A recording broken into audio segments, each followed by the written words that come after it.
Hi, my name is Robert Chelle with Chelle Law, and my law firm assists physicians with employment contract issues. One of the frequent topics that comes up when I'm reviewing a contract for a physician is how much vacation time do doctors get? And so let's kind of break down what is considered time off and then what is kind of normal. First, I find that many people kind of lump everything into vacation, meaning just any time away from work. So no one lumps it like that. It's generally thought of as paid time off, PTO. And then there are four things that go into paid time off. You do have the vacation time, you have sick days, you have holidays, and then you have continuing medical education. So those four things kind of all go into the pot for paid time off. So the average physician gets around 30 days of total time off. So when you add up, let's just say a normal amount would be 15 days of vacation and then 5 sick days. Now, many states have actual laws in place that dictate how much or how many sick days an individual can get. So I would check into that prior to figuring out how much actual time off you get. You'll usually get somewhere between 3 to 5 days for a CME. And then holidays, usually it's around 7 to 8 federal holidays. Kind of depends upon the office and then also the call responsibilities of the physician.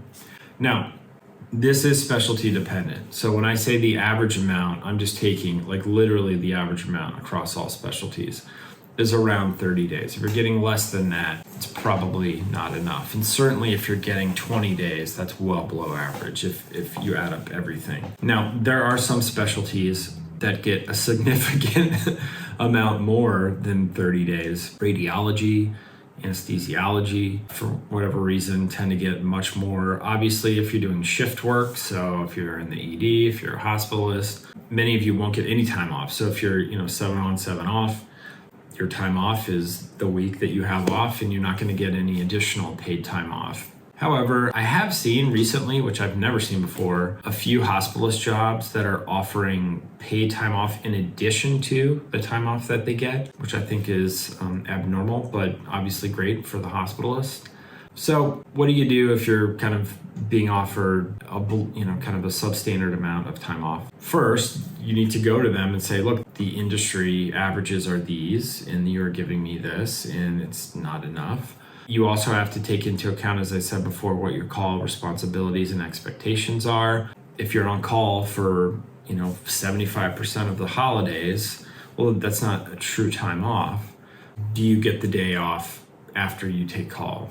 Sometimes that's not in the contract and it should be spelled out. As far as vacation time, I find that most of the larger hospitals and hospital networks have a fairly generous time off policy, and they are not going to bend on that. It's the same for all the physicians and you're going to get what they offer. The kind of room for negotiation are the smaller physician-owned practices. Those are also the organizations that tend to try to screw over the physician. So meaning, let's just say you're just coming out of residency or fellowship. They may say, well, this is your first year, so you're going to have to, you only get 5 days of vacation or something like that. You're going to be completely burned out, and your compensation structure will also kind of determine how much time off you want to take as well.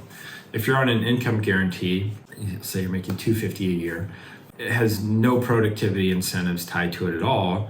Well, the more time off you take, the better. Your compensation is not going to be affected in any way, so you might as well get as much time off as you can. If you're being paid purely on production, so RVUs or net collections, then you have to take into account, all right, well, every day I'm out of the office is a day I'm not making money. So you're going to have to kind of, determine the point of, all right, I need at least this much time off to keep sane, but I also need to work this much to make the amount that I want. So those are some things to think about as well. So that's how much time off a normal physician gets per year. If you have any questions about an employment agreement, independent contractor agreement, feel free to contact my law firm at the phone number listed below in the description, or you can reach us through our website, chellelaw.com. All right, appreciate you watching the video. Thanks.